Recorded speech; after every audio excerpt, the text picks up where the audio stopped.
E começou mais um Entendo Nada, é o número 47. E o tema de hoje é a Covid e os números. Rapaz, olha só. Tema este que será apresentado por este que vos fala, Luiz Rossi, e por ele, ele que jamais se escondeu em Atibaia, Flávio Santos. Muito bom dia, boa tarde, boa noite a você que nos ouve, porque podcast é mídia streaming. Você ouve onde, como e quando quiser. Olha, eu gosto muito de Atibaia, mas ultimamente estou com medo de viajar até essa cidade. Porque é impressionante, essa cidade ela tem um poder de atração tremendo no alto clero da política nacional, mas no alto clero corrupto, né? Pelo que a gente está vendo por aí nos últimos dias e nos últimos anos. Você já vai apresentar a convidada, você já falou aí a respeito do tema, e essa convidada que você vai apresentar daqui a pouco vai trazer um pouco mais de luz a respeito desse novo momento do coronavírus, da Covid-19 aqui no Brasil. Lá atrás a gente entrevistou a Camila Martini, que deu a introdução sobre o que era a Covid-19. Hoje, essa convidada vai explicar o que está acontecendo neste exato momento no Brasil, nos países da Europa, na Ásia, Estados Unidos, porque, passado alguns meses, a gente parece continuar no escuro tanto quanto antes. Pelo menos a gente que é leigo aqui. Sim. Na verdade, a gente fez umas boas entrevistas, né, Flávio? A gente falou com a Camila, falando sobre o coronavírus em si, ela é infectologista, né? Falamos sobre o coronavírus, sobre o vírus. Fizemos aquela entrevista sobre a quarentena, lembra? A entrevista foi bem legal também, sobre os termos legais da quarentena, com o Dr. Gustavo Schiffler. E a gente tem debatido, tem falado bastante. Eu acho que hoje vai ser mais um tema bem interessante para a gente entender o que está acontecendo, principalmente sobre os números, né? Porque a gente tem visto muitos números e muitas vezes a gente não entende, né? Mas eu vou adentrar o tema, vou apresentar aqui o tema, apresentar a convidada e vamos bater um papo legal aqui. Vamos lá. A Covid e os números. Desde que começamos a ouvir que um tal de coronavírus surgiu e começou a adoentar e matar pessoas na China lá no longínquo dezembro de 2019, olha quanto tempo, né? Os números de contaminados e de mortos só sobem. Passou-se alguns meses e os números não param de crescer. É adição, é multiplicação, progressão geométrica, progressão aritmética, estatística, porcentagem, taxa de contágio, taxa de letalidade, ufa! Olha, haja expressão ligada a números e matemática. A verdade é que assim como nós do Entendo Nada, e eu digo, quando eu falo que nós temos um Entendo Nada de qualidade aqui, é porque é um tema que a gente entende nada. Isso aqui eu entendo nada. Matemática, eu sou de humanas, né? Eu já falei, eu sou de humanas. Matemática não é comigo. Mas eu acho que a maioria dos nossos ouvintes, e boa parte da população também entende muito pouco sobre isso. E para ajudar a gente a entender um pouco, né? Aqui, essa questão de estatística, apresentação dos números e tal, convidamos aqui a neurocientista e divulgadora científica Melanie Fontes Dutra. E Melanie, eu já vou começar fazendo aquela pergunta clássica do Entendo Nada que a gente faz para todo mundo aqui, que é: quem é você, o que você faz e como a sua área de estudo se relaciona à Covid-19? Boa noite, bom dia, boa tarde para todo mundo. Queria agradecer ao Luiz e Flávio pela oportunidade aqui de estar falando com vocês. Meu nome é Melanie, então, né? Sou bacharel em biomedicina, mestre e doutora em neurociência pela URGS e atualmente eu sou pós-doutoranda em bioquímica pelo departamento de bioquímica da URGS também. Então, paralelamente a tudo isso, eu sou uma das coordenadoras e administradoras da rede Análise Covid-19, que é uma rede nacional multidisciplinar de pesquisadores voluntários para o enfrentamento da Covid. Eu também participo como membro do grupo Infovid, que é uma outra rede de enfrentamento da pandemia. Por ser formada em biomedicina e ter ampla experiência na área de ciências biológicas, eu coordeno a parte de divulgação científica, onde daí eu reviso e organizo a redação de textos. Esses textos, então, são produzidos pelos nossos pesquisadores e profissionais, com múltiplos enfoques daí dentro da Covid, principalmente no que tange os aspectos biológicos da infecção e do vírus, dos desfechos no organismo e a conscientização quanto medicação, transmissão, cuidados para evitar o contágio. Então, como nós somos muitos e somos muitos de muitas áreas, a gente sempre tenta, então, fazer textos que abranjam o maior número possível de enfoques, de coisas que saíram, artigos que são interessantes, artigos que falharam em algum ponto, enfim. E você é formado em neurociência e estuda, tem estudos sobre autismo também, mas assim, como que como se relaciona a Covid, né? O que isso fez você chegar a divulgar esses números da Covid-19? Bom, começou mais, na verdade, no Twitter, através de discussões que, bem na época, lá por fevereiro, já tinha muita gente conversando sobre isso, já tinha muita gente olhando o cenário no exterior e começando a se preocupar, né? Com o que seria de consequência aqui no Brasil, como é que chegaria aqui e coisas do gênero. É claro que desde 2019 a gente já está vendo a Covid no mundo, né? Começando ali mais nos países mais asiáticos e tal, e avançando. Mas em fevereiro acho que rolou uma grande preocupação, assim, por parte de pesquisadores da minha rede do Twitter. E eu pude entrar em contato com eles, então, e discutindo que seria interessante já começar a criar base de dados. Seria interessante não só olhar para o Brasil como um país, e sim fazer uma análise maior de estados, maior de municípios. Para isso, então, requer gente, requer estrutura, requer tempo, visto que é um trabalho voluntário. Então, mais ou menos a partir daí é que começou a ideia de formar um grupo, não era nem uma rede naquela época, um grupo que reunisse, então, pessoas que estavam afim de começar a construir, então, respostas para essas demandas. Então, eu criei o primeiro grupo no WhatsApp, que daí fui adicionando essas pessoas, e acho que no dia seguinte mesmo eu já criei o Twitter da Rede Análise Covid, que depois passou a ser uma rede, então. Então, você que criou. Isso, eu fui a fundadora da rede. Eu que fiz o grupo, que criei o Twitter, depois criei as outras redes, mas a fundação seria no sentido de que eu fui lá e criei, mas muita gente ajudou na fundação real da rede, de construir os grupos, de captar pessoas. Então eu sempre falo, eu sou a fundadora, mas os fundadores são muitos também que contribuíram nesse trajeto, né? Que legal, bem interessante. Flávio? Melanie, já que você está por dentro de todos os números, até mais que a gente que só lê, né, nos sites, acompanha à distância, eu quero introduzir esse assunto mais profundamente com você. Antes de fazer a questão em si, eu quero atualizar os números de hoje, aqui no Brasil, o número de óbitos. Hoje, dia 23 de junho de 2020, 1.378 óbitos foram registrados aqui no Brasil, vitimados por Covid-19. Bem, desde o começo, eu tenho a impressão que o que se vê no combate à Covid é uma autêntica guerra.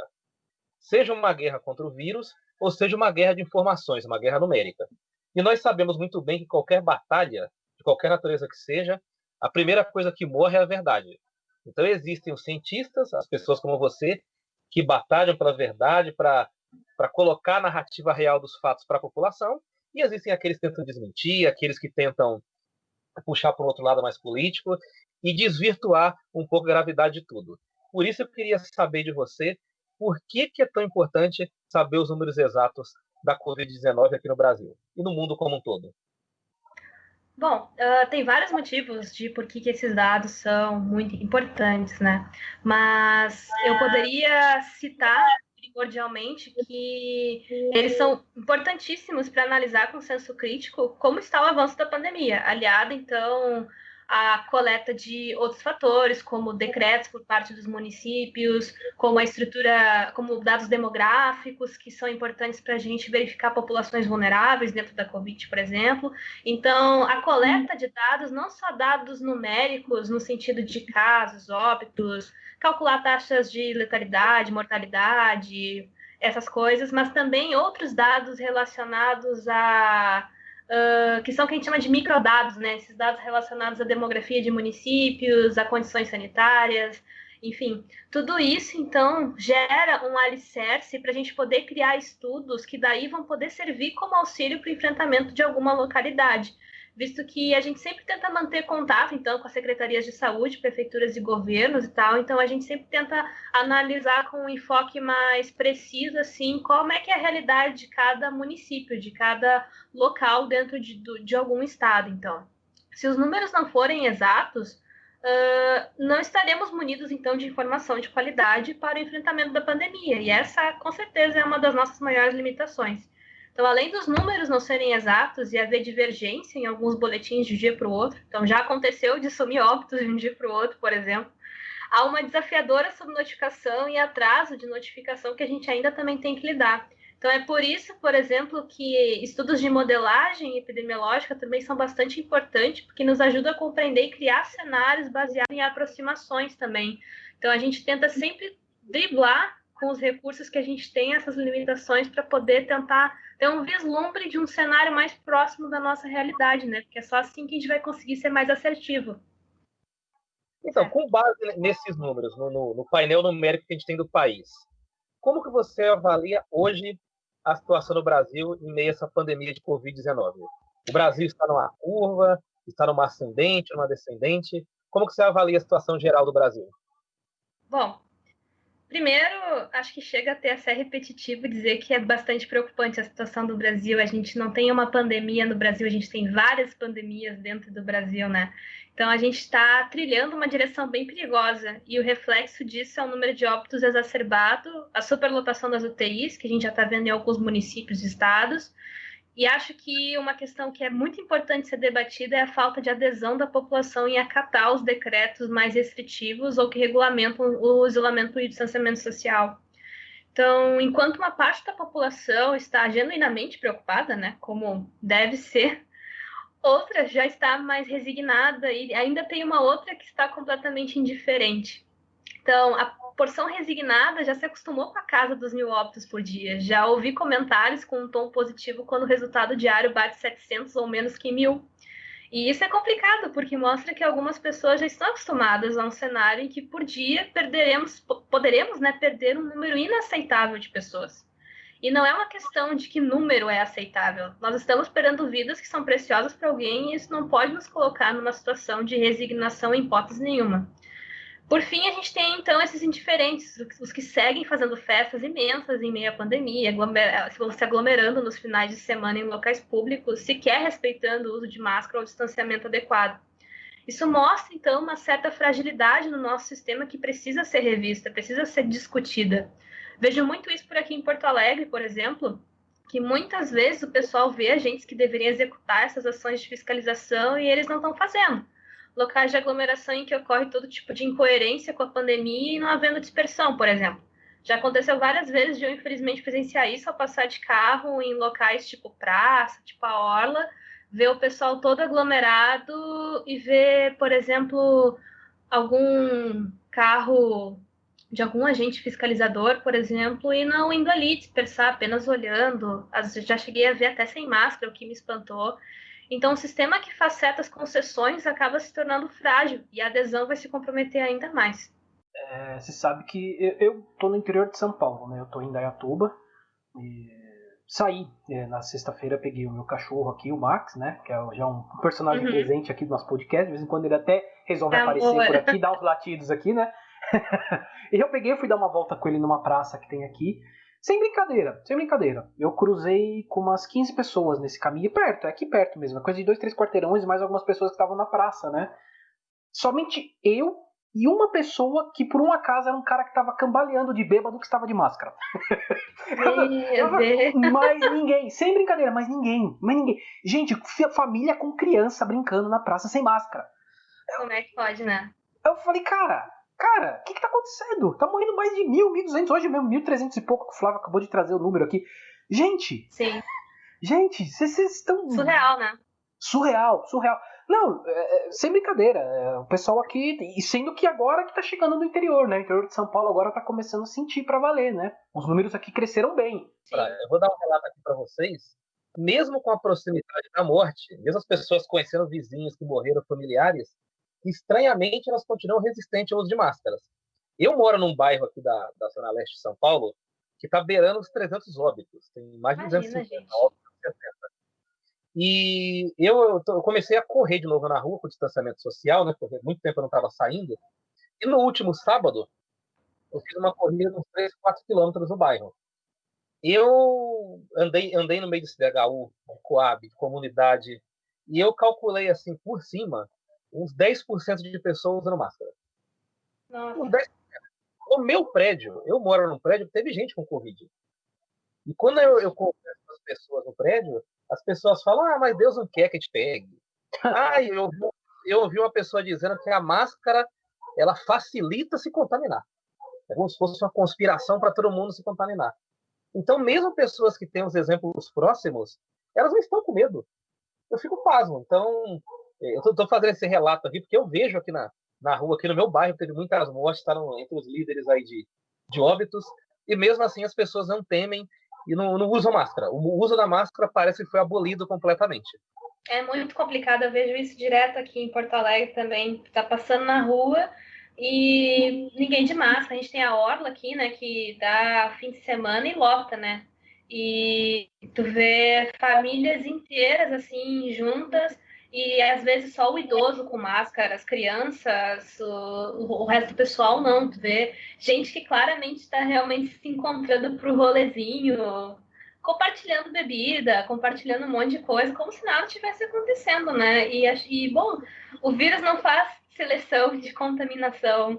E é muito, muito sério isso, porque assim como tu comentou que como é que um número tão grande de mortes não assusta essas pessoas, eu sinceramente não sei o que precisa sensibilizar para que elas comecem a enxergar uma coisa que já está há muito tempo na frente delas. E é um desafio para nós fazer isso com informação, fazer isso com divulgação científica, né? A gente sempre tenta trazer para uma linguagem acessível e também, de alguma forma, tocar a pessoa, trazer ela para essa responsabilidade. Eu sempre comento nas minhas redes que todos nós temos um papel dentro da pandemia, uma responsabilidade dentro da pandemia, e não adianta a gente se eximir dela, porque ela continua sendo nossa. Então, é um grande, grande desafio fazer essa reversão de pensamento, trazer essas pessoas para que elas comecem a se sentir dentro desse contexto de que todos nós temos que fazer algo, agir, né? Teríamos que agir. Eu acho interessante, eu vou fazer uma pergunta que não está aqui na lista aqui, mas me veio agora, né? Você falou sobre agir, né? A gente teve problemas, como você disse, de mortos que subiram, até números que caíram, ou números que não foram divulgados e não estão sendo divulgados e tal. Até que a imprensa se encheu o saco e formou um consórcio e eles começaram a ir atrás desses números e tal. Alguém da imprensa foi atrás de você ou das pessoas que participam com você da sua rede e você chegou a ser atacada ou as pessoas chegaram a ser atacadas por alguns grupos que não aceitam muito bem isso? Então, a gente, enquanto rede análise Covid, a gente está alimentando essas tabelas e, paralelamente, desenvolvendo plataformas para divulgar esses dados. Então, a gente ainda não está no ponto em que esses dados estão disponíveis, que, por exemplo, é o ponto que o Brasil I.O. está, né? Então, o Brasil I.O. é uma plataforma incrível que, desde março, se eu não vou estar muito enganada, tomara que eu não esteja, mas desde muito tempo mesmo, eles já estão fazendo essa divulgação de dados, não só de estados ou do Brasil, mas dos municípios também. Tu vai lá, tu pesquisa o teu município e tu encontra esses dados e isso está disponível desde muito cedo, né?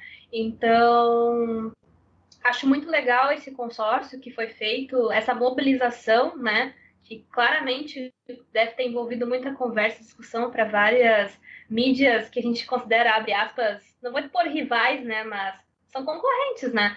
Se unirem nessa causa, nesse esforço, a gente vê até os ex-ministros também envolvidos nessa divulgação, acho muito legal. Mas teria sido muito legal se tivesse se somado a essas iniciativas que também já estavam em andamento.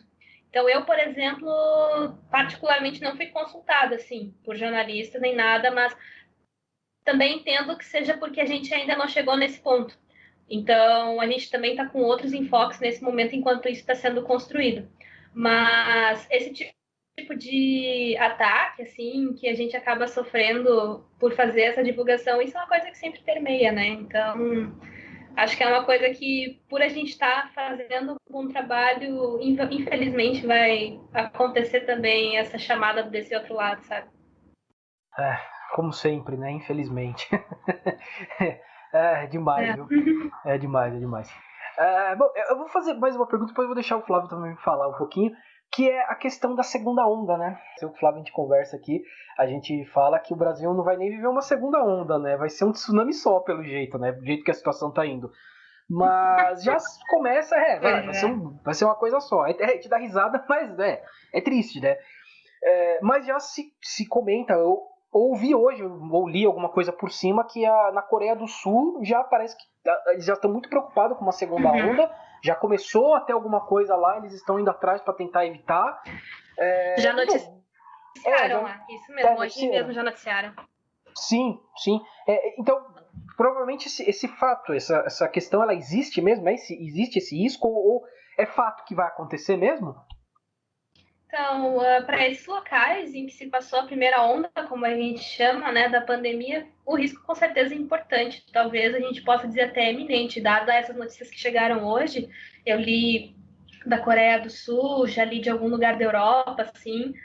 Não vou lembrar se foi a Espanha ou a Itália, mas já tem alguns locais da Europa que estão comentando com mais seriedade, assim, no sentido de se está se tornando mais real essa possibilidade da segunda onda. Então, por existir uma parcela da população que ainda é suscetível à doença, né? E se todos acabam voltando a circular sem ter um rastreio efetivo de possíveis novos casos, com uma rápida ação de isolar esses indivíduos e evitar novas transmissões comunitárias, a segunda onda é algo muito preocupante, com certeza. Só que é bem como tu falou, a gente não pode falar de segunda onda no Brasil quando a gente não superou nem a nossa primeira, né? Talvez pelo tamanho do Brasil, pelas diferenças regionais que a gente tem, a gente está vendo um padrão de que parece seguir algum tipo de padrão como o influenza também segue, que é começar com mais força ali mais para o norte, nordeste, depois acabar descendo centro-oeste, sudeste, sul agora no inverno, né, que é uma situação bem importante, visto que a gente aqui já lida com síndromes gripais e outros vírus que estão circulando e que levam, então, a uma maior necessidade do sistema de saúde por conta dessas síndromes gripais e respiratórias. Então, além do que a gente normalmente tem, nós teremos a Covid também ganhando mais força caso a gente não haja com maior assertividade, né? Então, acho muito complicado a gente falar de segunda onda quando a gente tem múltiplas pandemias no Brasil e também quando essa primeira onda não está controlada em nenhum lugar do Brasil, né? E não superamos, então, portanto, essa primeira. Então, acho que a gente precisa falar da primeira onda e não da segunda onda, nesse caso. Para aqui, né? Por exemplo. Sim, no Brasil, sim, com toda certeza. Flávio? Você fez um bom panorama aí da situação no Brasil, até na situação do mundo de uma forma geral. E a gente sente muita falta hoje no comando da situação de pessoas capazes como você, pessoas estudiosas, pessoas especialistas. Porque hoje nós temos um general lá, que certamente é um especialista na área dele, é um cara brilhante na vida militar, mas não é médico.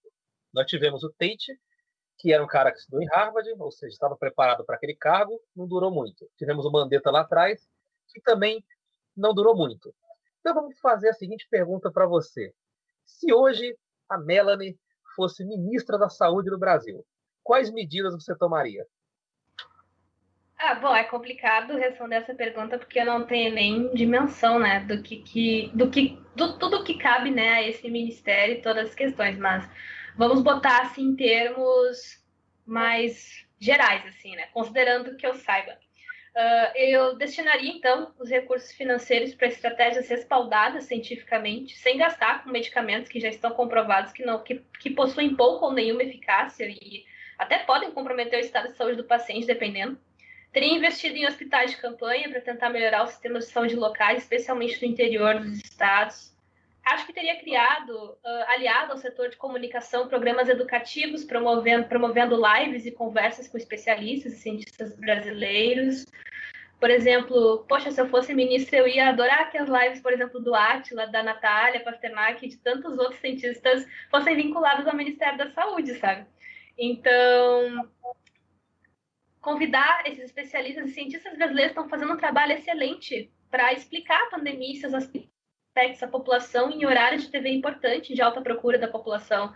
Então, poxa, o pessoal tá reprisando um monte de novela, mas poderia pegar um desses horários legais e botar um programa com algum especialista para falar de pandemia, sem querer comprometer a novela do pessoal, mas acho que uma horinha ali todo dia já seria super legal. Então, teria dado mais voz aos cientistas e criado um comitê ao lado deles, unindo o Ministério da Saúde e outros setores estratégicos com esses profissionais, justamente para delinear o enfrentamento da Covid. Teria dado autonomia aos estados, conforme foi garantido pelo STF, mas teria acompanhado, né, cada um deles e tendo conversas frequentes com os governadores, não teria simplesmente delegado e me afastado. E não só governadores, mas os prefeitos também, para a atualização da situação. Teria tentado replicar os acertos dos países que acertaram mais e investido em testagem e rastreio, bem como criado um isolamento mais rígido no início, juntamente para tentar conter a transmissão e rastrear, então, esses casos, né? É difícil entender exatamente, como eu falei, o que eu faria, porque eu desconheço 100% das rotinas e contextos a esse nível, né? Mas eu teria abraçado, de fato, a ciência, usado ela como uma bússola no meio de toda essa tempestade. Muito bom, muito bom. Olha, fica aí a dica pro cargo de Ministério da Saúde, gente. Tem que comer muito feijão com arroz. Alguns dias atrás a gente ouviu o Dória anunciar em alto e bom som aí que ele firmou um convênio com chineses que estão trabalhando para desenvolver uma vacina, e nós temos nos deparado muitas vezes com essas manchetes pipocando em portais, em contas do Twitter, no Instagram, que um laboratório na Inglaterra, na China, nos Estados Unidos tem desenvolvido vacinas para combater a Covid-19. Mas a gente sabe, como leigo, pelo que a gente lê, pelo que a gente aprende, que não é uma tarefa tão fácil assim, como às vezes as manchetes garrafais dão a entender. Na sua opinião, quanto tempo você acha que vai demorar para ser criada uma vacina? Bom, gente, vacinas em geral demoram quase 10 anos, né, para serem criadas, baseado nos contextos que a gente já conhece dentro da nossa ciência. Existe todo um método científico que tem que ser seguido, como já comentamos no nosso Moments, que criamos recentemente no nosso Twitter, né, que é um especial sobre vacinas.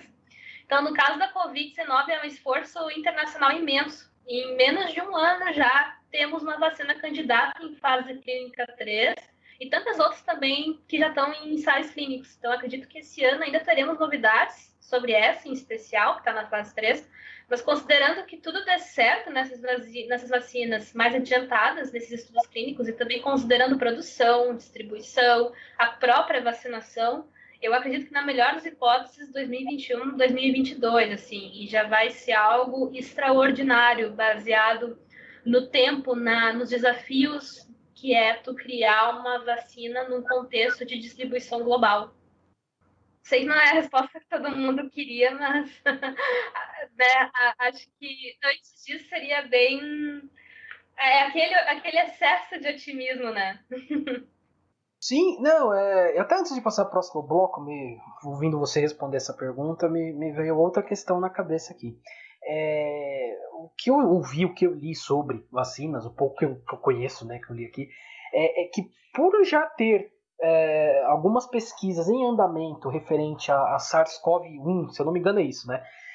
Então, por causa disso, que foi a SARS, aquelas gripes que tiveram lá atrás, deu para se adiantar um pouquinho mais essa pesquisa do coronavírus, da Covid hoje. Trazendo para a realidade brasileira, para que nós, né, a nossa sofrência, o nosso sofrimento brasileiro diário aqui. Você que está no meio, você é PhD, você estudou, é formado pela Federal do Rio Grande do Sul. Como que está a ciência no Brasil hoje? Não só nessa questão de vacinação e tal, mas como que tá? Como que vocês estão? Eu já ouvi falar muito que não tá legal a situação, né? Tá faltando bastante coisa, mas eu queria ouvir de você, como que tá a situação da ciência brasileira hoje? Bom, já tem um tempo que a ciência está sob ataque, né? A gente tem lidado com perda de bolsa nos programas de pós-graduação, não só bolsas de mestrado e doutorado, né? Que o grande cerne da pesquisa brasileira são os pós-graduandos. É claro que nós temos excelentes pesquisadores, pós-doutores, que são chefes de departamentos, chefes de institutos, mas a gente sabe que dentro do laboratório uma força motriz muito importante da ciência são os pós-graduandos, que têm seus projetos de mestrado e doutorado e que vão compor, então, esses grupos e auxiliar em publicações, auxiliar no todo o desenvolvimento científico. Então, a pós-graduação é uma ferramenta-chave dentro da ciência, não só no Brasil, mas de todos os laboratórios do mundo, né? A ciência é uma coisa que a gente faz junto, né? Não é uma coisa que a gente faz sozinho.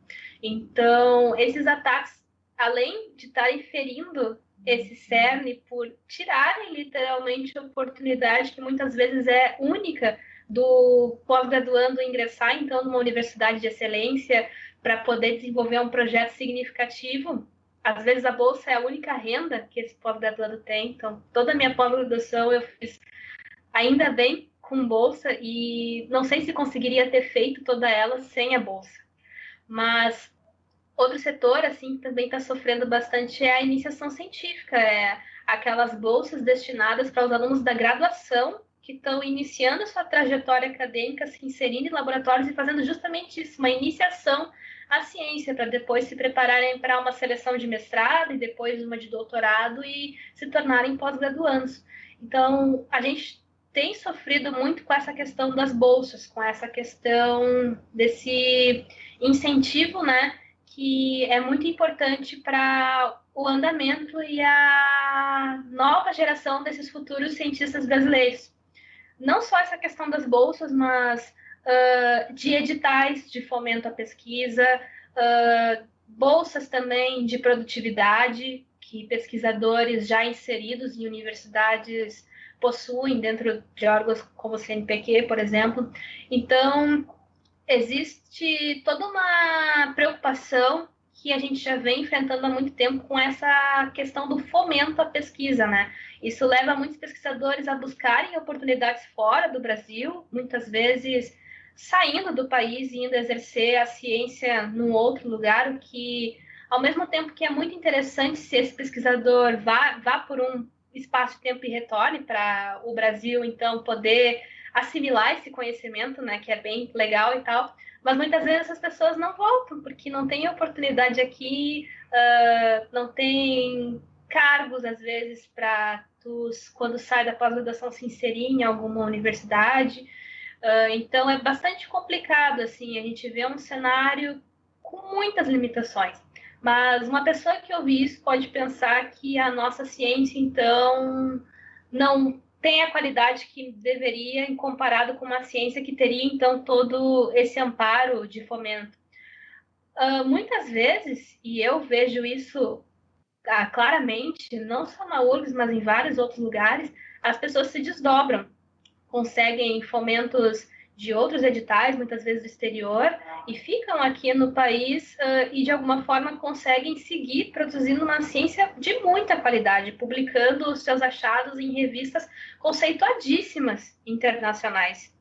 Então, a nossa ciência aqui no Brasil, ainda que sofra bastante ataque, não só dessa questão de fomento, como eu falei, ou de oportunidade, mas também com a questão das fake news, com a questão da desvalorização do pesquisador, ainda assim a gente consegue fazer um trabalho excelente, no mínimo excelente, sabe? Então eu tenho muito orgulho de ser pesquisadora, de ser brasileira, de estar fazendo meu pós-doutorado numa instituição brasileira, que é a instituição que me criou desde guria, né? Então, eu fico muito feliz e também de ver outras pessoas seguindo por esse caminho, porque acho que a gente precisa também lutar pela ciência, né? E é importante que a gente tenha bons exemplos aqui para fazer isso.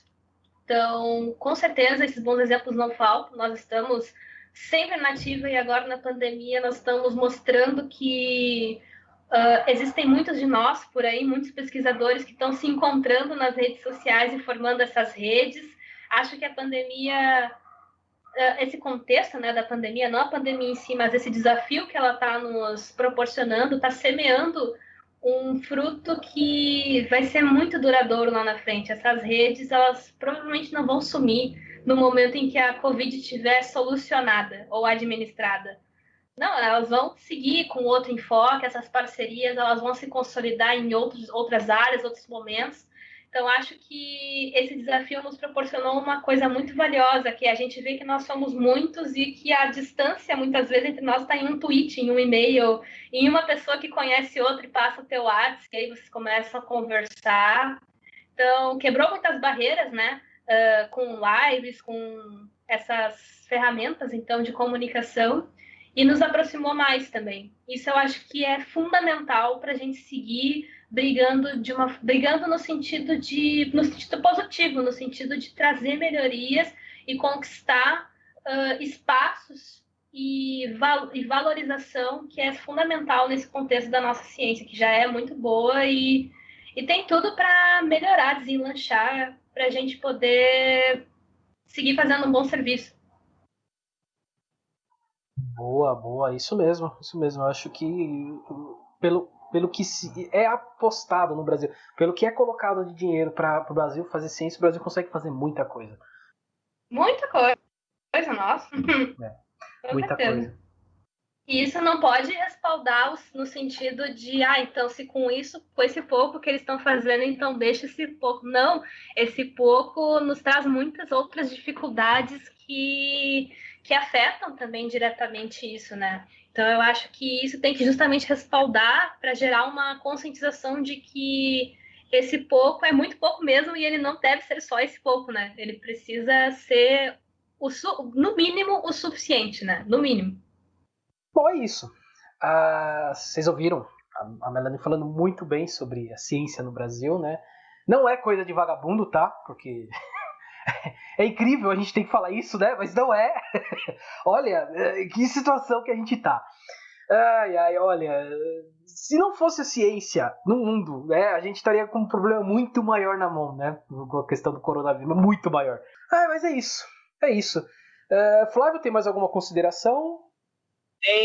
Tenho sim. Eu acho que as pessoas têm um pouco de dificuldade de entender a importância da ciência no dia a dia, né? A pessoa acha que a ciência é o cara com óculos assim, com um monte de tubo de ensaio borbulhando. Não, a ciência me permite, a Melanie e o Luiz, conversar aqui, um chip de computador. Tem coisa mais revolucionária que um chip de celular e computador? Pois é. Microfone, o seu fogão, a sua máquina de lavar. A seca do Nordeste, por exemplo, existe porque nunca se permitiu que um grupo de cientistas trabalhasse ali. E aquilo ali seria resolvido em um mês de trabalho, um mês de planejamento. Então, a ciência está primordialmente no dia a dia do Luiz, da Melanie, de todo mundo que está nos ouvindo agora.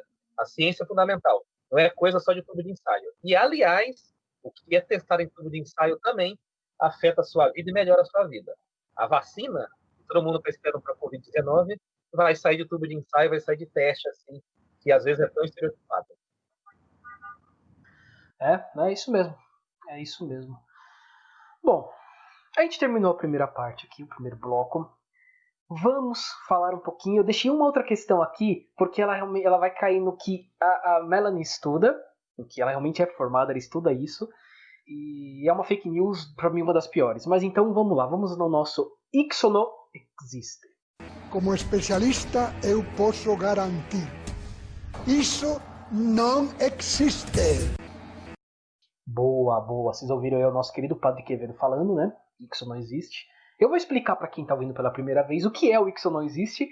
A gente pega aí alguma fake news, algum debate que foi criado em cima de alguma mentira, a gente traz aqui e explica por que é mentira, por que não é tal. E aproveitando que a nossa convidada de hoje aqui, ela estuda um pouco sobre isso, estuda não, a formação dela é basicamente sobre isso, eu fui procurar um pouco depois e ela vai falar aqui também, basicamente é sobre isso, né? Então eu achei interessante trazer para falar sobre uma fake news que para mim é a mais perigosa das fake news que eu já ouvi e uma das mais imbecis, né? Porque, pelo amor de Deus, eu vou ler aqui e ela vai responder pra gente por que é fake news e de onde saiu isso daí. Como eu falei, eu fui atrás, li um pouco do seu trabalho e tal, e vi que você estuda o autismo, né? A sua pesquisa, tudo, você trata com o autismo. E uma das fake news, assim, piores, as piores que tem, que é que a vacina causa autismo. Olha, Melanie, de onde veio essa fake news? Bom, essa é perigosa mesmo. Veio de um estudo publicado na The Lancet, então, associando a vacinação para algumas doenças comuns com vários desfechos gastrointestinais, o que eles chamaram eles chamaram nesse trabalho de que esse processo, né, essas vacinas, teriam gerado uma regressão no desenvolvimento de 12 crianças. Então, 12 crianças, um número amostral baixíssimo, foram estudadas, previamente consideradas normais, que também já é um conceito complicado dentro da neurociência, se tratando de neurodesenvolvimento, vou explicar por quê. Na neurociência, temos o neurodesenvolvimento típico, né?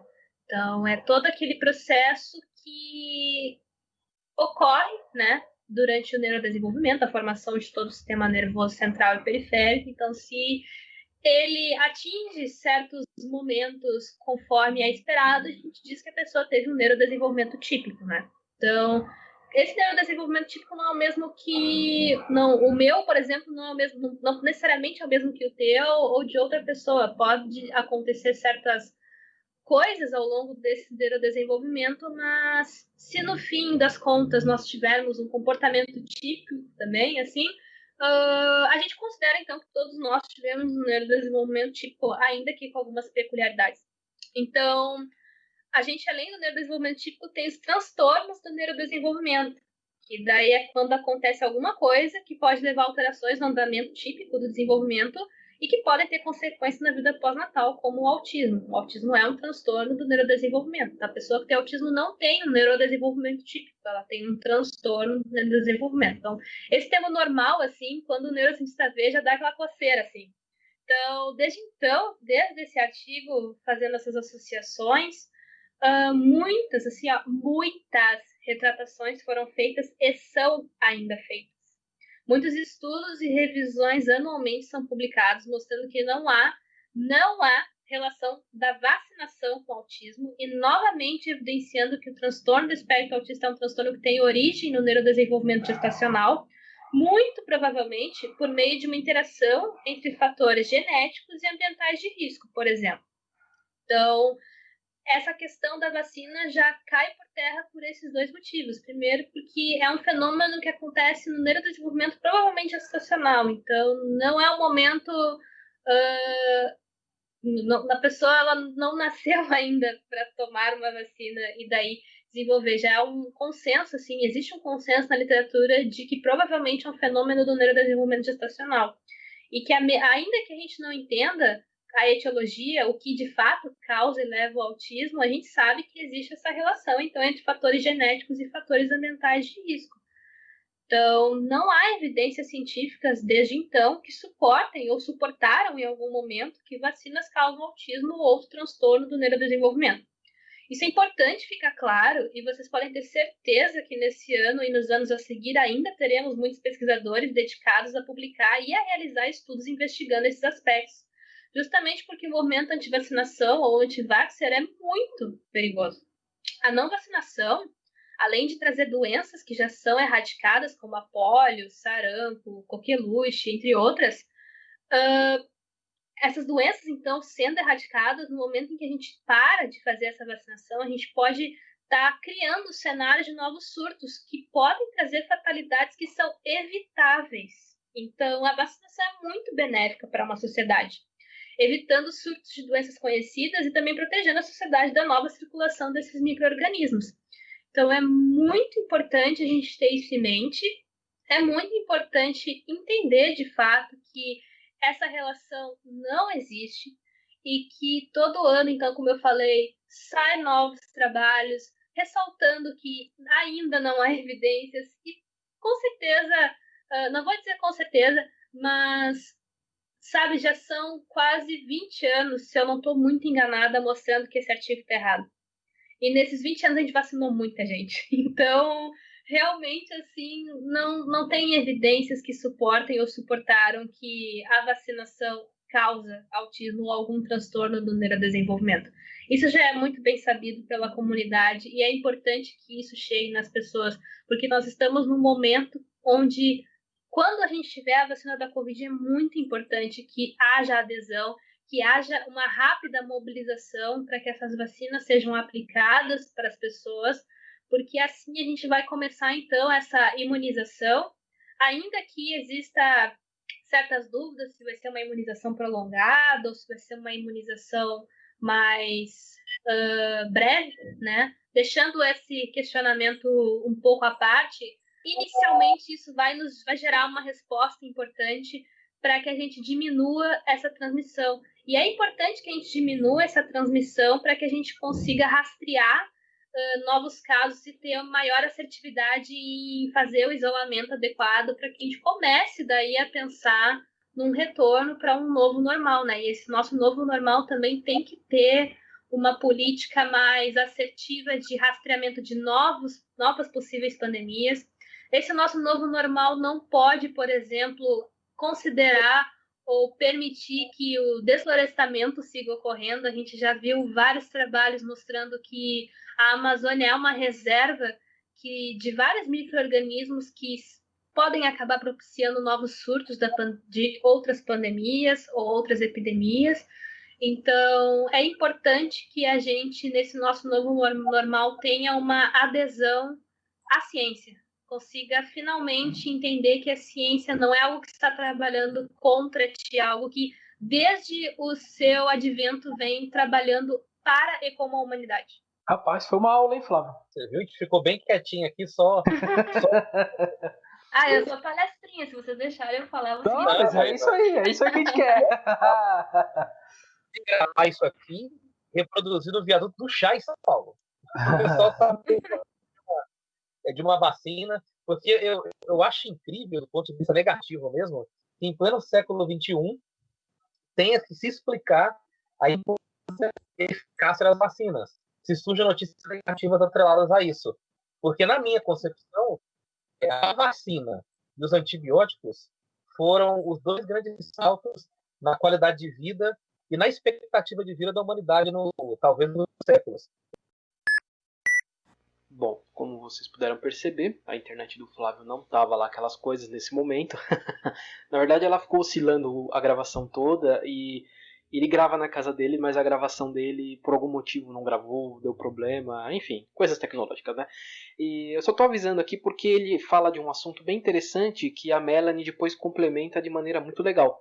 E se eu não colocasse aqui, ia ficar estranho, né? O Flávio comenta da polio, conta uma história de um parente dele que teve polio no passado e que não existia, né? Vacina, não existia remédio, nada. Então, só entro para complementar, né? Porque senão ia ficar estranho, né? O Flávio falando de uma coisa, de repente para e vem a Melanie falando de polio, sendo que a gente não tinha falado disso, né? Mas é por isso, tá? Então vamos ouvir a explicação da Melanie sobre a polio e outras doenças, porque é bem interessante. Essa questão da polio é muito presente nessa geração, acho que mais os nossos avós, talvez algum pai, assim, um pouco mais velho, é muito presente porque eles viveram muito isso, né? Eles conhecem alguém que perdeu um filho para polio, que teve alguma consequência séria da polio. Eu tenho vários amigos que relatam isso também. Eu tenho um amigo em específico que tem um irmão que teve polio, que tem polio, né? E daí ele tem, então, essa paralisia dos membros inferiores, principalmente das pernas e tal. Meu pai teve polio e, graças à vacinação, não desenvolveu nenhuma consequência, mas isso foi uma coisa muito presente e a nossa geração não tem ciência disso porque a gente não viveu isso, a gente já é da geração da vacina, do Zé Gotinha, enfim. Então, essa é a grande questão. E a gente criou na nossa rede, recentemente, uma coletânea de textos que se chama Sete Males, né? A história das pandemias, epidemias e doenças no Brasil. Justamente aliado a grandes pesquisadores como Eduardo Haas, entre outros colaboradores, nós fizemos todo um apanhado, eles, né, no caso, fizeram todo um apanhado falando sobre 7 momentos onde houve epidemias, pandemias, assim, doenças que tiveram um impacto muito importante no Brasil e que a gente simplesmente não sabe, né? A gente simplesmente não viveu aquilo, a gente não tem essa conduta de fazer uma busca histórica, né? a gente não tem essa política dentro de nós de resgatar a nossa própria história, né? Isso é um problema muito sério também, porque fazendo isso, fazendo essa revisitação, que a gente não comete os mesmos erros do passado, né? Lendo um texto dessa coletânea que eles escreveram sobre a gripe espanhola, principalmente, tu vê vários paralelos da gripe espanhola com a pandemia da Covid. Não só paralelos da pandemia em si, mas de condutas do governo naquela época da pandemia espanhola, que são muito parecidas com o que a gente está vendo em pleno 2020, assim. Então, é muito sério, é muito importante isso. E além, então, deixo então esse recado final, assim, de que além da gente combater como um todo essa fake news e abraçar, então, a ciência, nós também temos que resgatar a nossa história, né? Eu sempre falo que a ciência é a nossa lente do presente visando o futuro, mas é a história que nos dá o respaldo para a gente poder se apoiar essa lente e construir ainda um futuro melhor, né? Então a gente também precisa fazer esses resgates para compreender melhor essas situações passadas e não repeti-las no futuro, né?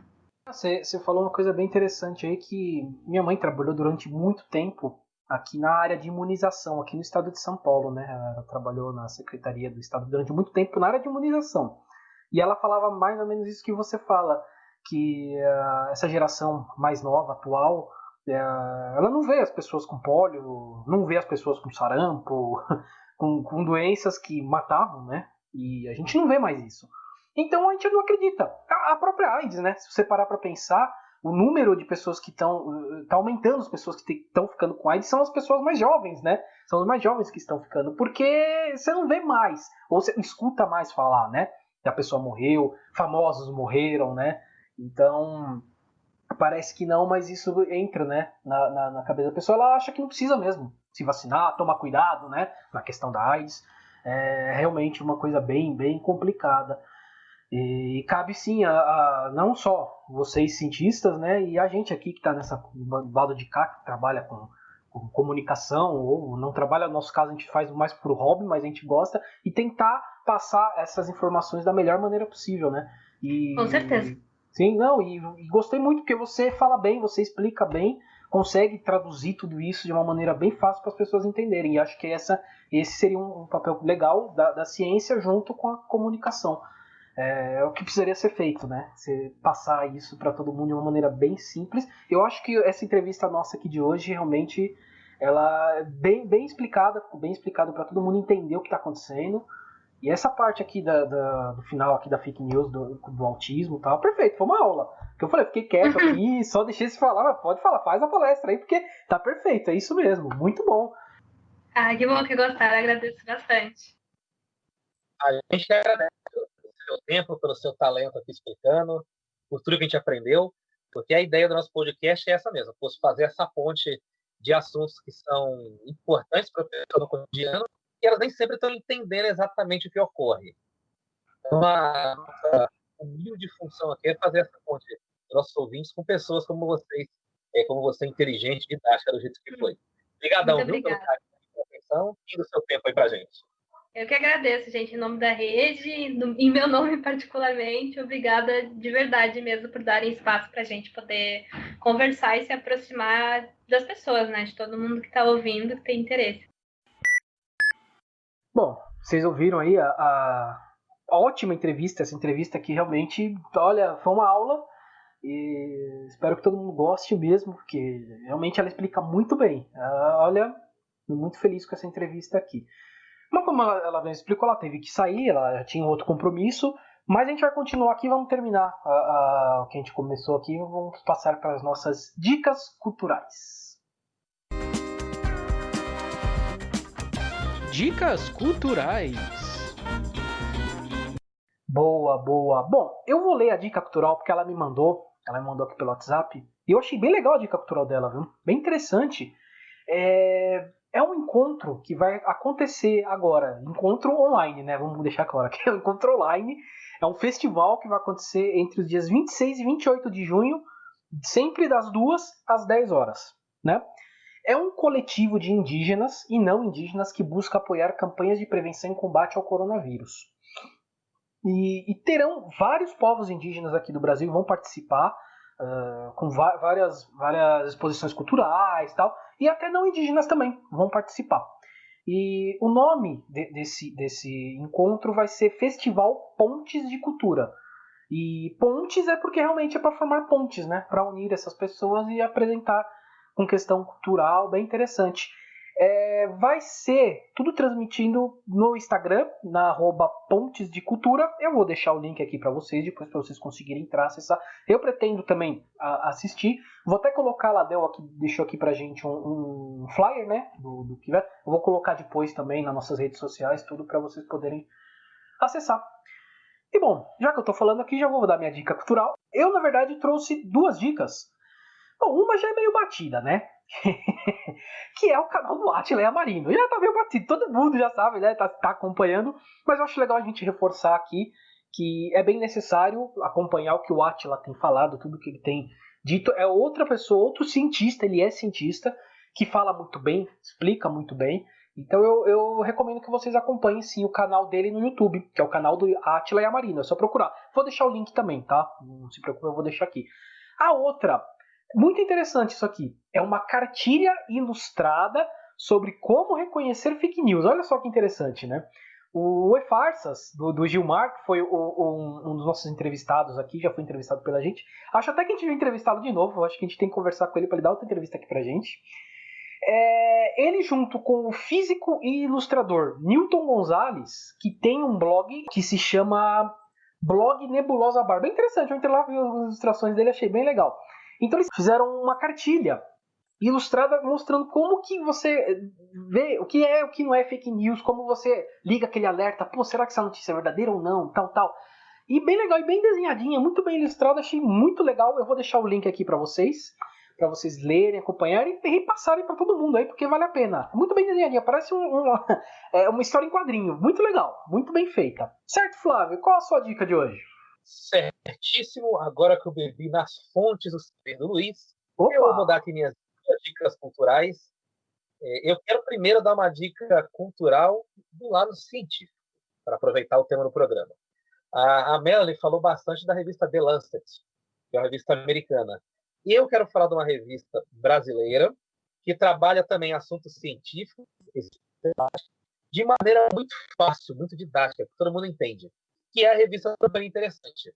Ela é uma revista que se iniciou lá nos anos 80, começo dos anos 90, como uma revista típica de divulgação científica. Mas ao longo das décadas, dos anos, ela foi aprumando o rumo e foi abordando outros assuntos também, como cinema, como humanidades, como sociologia, filosofia, enfim. Mas, sobretudo, o que eu quero frisar aqui para você é que a Super Interessante é uma revista confiável. Ela tem uma equipe de jornalistas especializadas em ciência, pessoas que conferem, pessoas que estudam, pessoas que se debruçam sobre o assunto. Então, se você quer saber mais a respeito de um assunto do ponto de vista científico, vá ao site da Super Interessante. Certamente você vai achar material de muita qualidade lá. E o Luiz, que entende como ninguém de parte gráfica, já deve ter visto os infográficos que eles têm fazendo que eles vêm fazendo nos últimos anos e tem visto o trabalho de qualidade que a área editorial da Super Interessante tem feito. Então, a gente ouve falar muito da The Lancet, nós temos aqui uma revista do mesmo nível em Terra Brasilis, que faz um trabalho brilhante, que é Super Interessante. A minha outra dica cultural é como a gente não vive só de dados, de números, a gente precisa relaxar também e se divertir. Eu vou dar uma dica de série, que é a série Peaky Blinders, uma série da Netflix, que ela vamos dizer que ela está numa fase meio cult ainda. A grande massa não descobriu. Mas eu não sou daqueles que acham que o negócio tem que ser cult, não. Acho que todo mundo tem que consumir, assistir nos botecos, na rua, no celular. Por isso que eu estou dando a dica aqui. Não tem que ser coisa de nicho, não. É uma série que retrata os próprios Peaky Blinders, que foram uma gangue que surgiu na cidade de Birmingham, na Inglaterra, e essa gangue cresceu, a gangue evoluiu para outros estados e regiões da Inglaterra. E por que eu estou indicando isso? É só uma série de gangsters. Não é um novo Poderoso Chefão. Ela conta a ascensão dos Peaky Blinders e, ao mesmo tempo, mostra o ambiente entre guerras, entre a Primeira Guerra Mundial e a Segunda Guerra Mundial. Hoje, quando você ouve falar de Inglaterra, você vê todo mundo com cachecol, com blusa de frio, todo mundo indo para Manchester para ver o estádio de Old Trafford, de algum joguinho ali. Mas naquela época, você vai ver que as pessoas trabalhavam pegando carvão com a pá, enchendo fornos, pessoas trabalhavam na lama, pessoas sujas, sem nenhum direito trabalhista, sem nenhuma proteção. Então, além de você ver a história dos Peaky Blinders, que por si só já é uma história alucinante, já é uma história cheia de adrenalina, você vai ter uma boa noção, uma boa aula de história do período entre guerras, Primeira e Segunda Guerra Mundial. Boa, Flávio. Eu já vi muita gente falar, viu, desse seriado aí. Eu tô vendo se depois eu pego pra assistir, viu? Porque eu não sabia que ele era passado nessa época.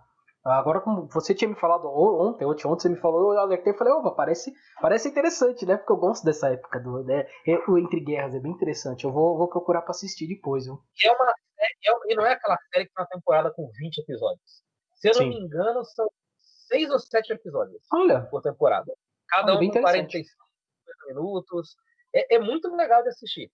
Eu tenho dormido até tarde, porque eu fico vendo ela e acabo perdendo horas preciosas. Mas é espetacular. Vale a pena assistir, Luigi.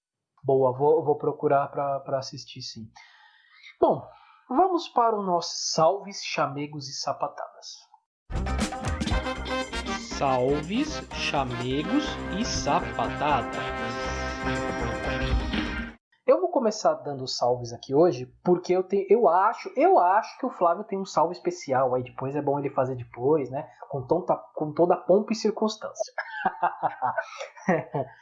Bom, eu vou dar um salve aqui para Mariana Stube. Ela passou por uns problemas aí relacionados à saúde esses últimos dias aí. Tenho conversado bastante com ela, é uma grande amiga. E então, mandando um salve para ela já tá melhor, tal, e vamos continuando aí ouvindo a gente, né? Porque ela escuta bastante a gente também. O Rafael Boldrini, ele falou que quer uma caneca nossa. Ele quer uma caneca nossa, com o nome dele ainda. Eu falei, a gente pode ver, né? A gente pode ver, vamos conversar, vamos falar sobre isso depois. Vamos conversar os bastidores aqui, não sei. Vamos conversar sobre isso depois. E o Luiz Fidelis, nós vamos ter 2 entrevistas com ele, hein? Olha só, interessante. Não vou falar os temas, mas vou dizer que vai ser uma live e um podcast. Eu tô com o Flávio aqui alinhando as datas aqui certinho, mas provavelmente as próximas 2 semanas vão sair essas 2 entrevistas com o Luiz Fidelis. Cara, gente boa. Estudei com ele no seminário lá no Glória, lá, em 1900 e não interessa. Acho que na 2ª ou 3ª série, cara. Alguma coisa assim, depois no colegial. Olha, foi tempo aí, viu? Mas é isso aí, vou trocar uma ideia aqui. A gente vai ter 2 entrevistas com ele aí que eu não vou falar ainda sobre o que é. Flávio Santos, acho que você tem um salve aí bem especial. Eu tenho um salve muito especial. Esse salve vai para minha namorada, a Kátia. Hoje é aniversário dela. Estou gravando esse programa dia 23 de junho, como eu já frisei aqui no começo. Quero mandar um beijão para ela. Já dei um beijinho, mas quero dizer que eu a amo e que ela é uma mulher incrível. Esse programa também é dedicado a ela. Eu digo também, porque depois o Luiz vai falar de uma outra dedicatória no final desse programa. Essa que a gente não queria dar, né? Essa da Kátia é maravilhosa. Mas essa outra a gente não queria dar no final do programa. O Luiz vai falar mais à frente. Boa. Parabéns aí, viu, Kátia? Parabéns, muitos anos de vida aí. Vamos lá, vamos em frente. Que aguentar o Flávio não deve ser fácil não, mas é isso aí, vamos lá, vamos em frente. Ela fala isso todos os dias. Mas estamos aí, né? O que importa é que estamos aí, né? Estamos aí, é o que importa. Aí é isso. Eu vou passar os nossos canais de contato antes de falar, né? O que a gente não queria, né? Do tipo de notícia que a gente não quer dar. Mas eu vou passar os canais de contato antes. Vamos lá. É o nosso e-mail entendonadapodcast@gmail.com. É o nosso Facebook Entendo Nada Podcast. O Instagram @entendonadapodcast. E o Twitter, que é o Entendo N Podcast. Esse N porque era para ser o nada, mas não cabia Entendo Nada Podcast. Já tem alguém usando Entendo Nada lá. Então não tem jeito, sempre vou explicar isso aqui. Estamos em várias plataformas, tá? Estamos no Spotify. No Deezer eu vou ter que ajustar umas questões técnicas aqui, mas logo a gente vai estar no Deezer. No YouTube, depois eu vou falar um pouquinho mais do YouTube. No iTunes, no Apple Podcast, que na verdade são os mesmos, mas é que o iTunes é para Android e o Apple Podcast é para quem tem iOS, né? Então, na verdade é o mesmo, mas tem essa separação. E em vários agregadores, né? Vários agregadores, para quem curte, tem uma Dict, Pocket Cast, Castbox, então tudo isso aí. Só procurar a gente lá. No YouTube a gente vai colocar alguns vídeos, inclusive as lives estão no YouTube. As nossas lives que a gente fez estão no YouTube. A gente está pondo no IGTV e no YouTube. E a nossa ideia é fazer algumas reportagens, algumas coisas diferentes ali no YouTube. Então siga a gente lá e procura lá pela gente por Entendendo Podcast. Inscreva-se no canal e vamos lá que, né? Aí vocês conseguem ter todas as nossas atualizações. Bem, vamos colocar agora a parte triste, né? Hoje, realmente, uma notícia que deixou a gente bem, sabe? Fica chateado, né? Esse episódio aqui a gente fez em memória do Cláudio Luciano Cunha. Bom, para quem não lembra, a gente fez uma entrevista com ele. Ele deu uma entrevista pra gente naquele episódio que nós falamos sobre o abraço da discórdia. Aquela polêmica que ficou lá atrás já, né? Do Drauzio Varela com a detenta, né? Ele abraçou a detenta, virou uma polêmica e tal. E entrevistamos o Cláudio, porque ele era um agente penal. E, bom, nos últimos dias eu vim conversando com a esposa dele, ele teve um problema apendicite, e parece que suturou. E ele já tinha outros problemas de saúde, então uma coisa foi levando a outra, e infelizmente ele não conseguiu se recuperar e veio a óbito. Olha, o que eu posso falar, eu conheci ele indo e voltando de São Paulo para Indaiatuba, né? O famoso BlaBlaCar, né? Muita gente faz isso, né? Carona compartilhada. Cara, gente boa, inteligentíssimo. Ele é um agente penal, mas ele era formado em sociologia. Cara, inteligente demais. Tanto que a gente convidou ele aqui, a gente queria fazer mais uma entrevista com ele falando sobre um outro tema. Infelizmente não deu. Não deu, a gente só, né, memória a ele. Deixa nossos sentimentos a todos os familiares. Ele deixa 2 filhos. Uma menina e um menino, na média de 10 anos cada um, acho que um tem 8, outro tem 10. E deixa a esposa, né, a Vani. E, bom, não preciso nem dizer, Vani, o que você precisar da gente aqui, pode contar com a gente. É isso aí, Flávio. É tipo de notícia que a gente não quer dar, mas... Eu fiquei realmente triste com a passagem dele, que eu considero uma passagem. Sim. Pessoas como ele deixam um legado, mas ao mesmo tempo vão para um lugar bom, um lugar merecido. Eu não tive a oportunidade de conhecer pessoalmente, como os elogios que ele fez, era um cara muito inteligente, era múltiplo, versátil. E eu, ao longo da minha vida, pelas experiências religiosas que eu tive pessoais, eu aprendi a valorizar a energia que as pessoas transmitem. E o Cláudio, ele demonstrava 2 coisas para mim muito claras a respeito de energia. A primeira, que ele era uma pessoa legal, uma pessoa do bem, uma pessoa que partilhava coisas boas, que veio aqui no podcast falar de um tema pesadíssimo e deixou a coisa leve, não deixou aquela coisa densa, aquela nuvem. E a segunda é que, apesar de ele ter uma rotina pesada, convivendo com pessoas muito ruins de energia negativa, ele aparentemente não se deixou contaminar. Ele continuava o mesmo. Ele continuava uma pessoa de bem, uma pessoa que era passível de bons atos, apesar de conviver diariamente no trabalho que a maioria dos brasileiros, das pessoas aqui nesse mundo, não passar aqui uma semana. Então, é uma pessoa que deixou uma marca, deixou a sua marca gravada no podcast. Isso é um privilégio, não para entrevista para a gente, porque ele deixou registrado os pensamentos dele a respeito do trabalho dele. Ele cumpriu a missão e deixou uma gravação, um registro, comprovando o quanto ele gostava dessa missão e o quanto, principalmente, ele cumpriu com muita honra essa missão dele aqui na Terra. Vai com Deus, vai ser bem acolhido, e a esposa dele, a família que precisar, entenda nada do podcast, o Luiz e eu estamos à disposição. É isso aí. É isso aí. Bom, falar que vocês precisarem da gente, a gente tá por aqui. É isso, Flávio. Hoje a gente encerra por aqui. Não vamos fazer muito alarde pra ir embora, não, que essas notícias aí a gente fica meio chateado mesmo, cara. É isso aí, Flávio. Valeu, fechamos então. Valeu, missão cumprida, Luiz. Fomos. Fomos.